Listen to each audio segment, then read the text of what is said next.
Well, as you can see, we've got a suitably cinematic background here. We're at the BAFTA headquarters in Piccadilly, London. And we're taking a look at the Canon EOS 550D. Now, obviously what we're looking at here is a digital SLR, but there's a very strong focus on video recording with this camera, hence our cinema surroundings right now. Now, to look at the still photography aspects, what we've got in our hands is an 18 megapixel still camera.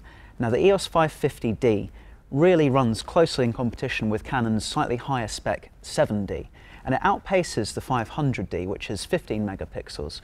Now, both the 500D and the 550D are capable of full 1080p video recording. Now, the key difference is this model I've got, the 550D, can do 1080p at 30 frames per second. It can also do 720p at 60 frames per second. Now, that's higher spec than the earlier 500D model.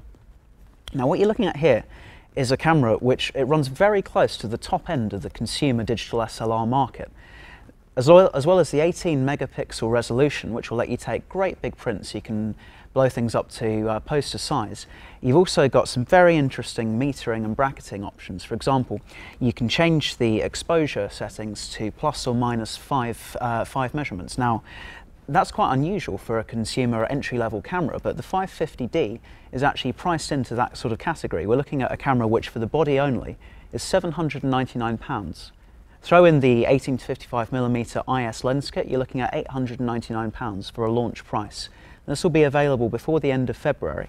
We can expect that price to fall later in the year, but it's quite a competitively priced camera for certainly the starting pricing arrangements.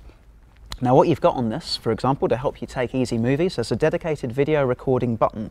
You can select on the dial to take you straight to movie mode, but if you're photographing stills and you suddenly want to take that movie, press the button, which is just next to the viewfinder, and all of a sudden you'll be taking a video instantly.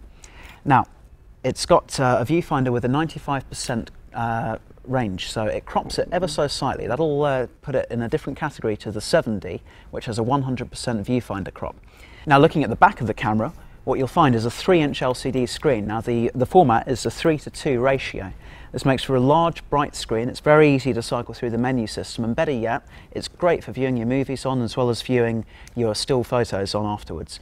You've got a very clear menu system with additional menu options for the video functions, so you can change the frame rate. For example, if you change from 1080p at 30 frames per second, you can take it down to 720p at 60 frames per second. That will make for smoother video photography, although at a slightly reduced resolution.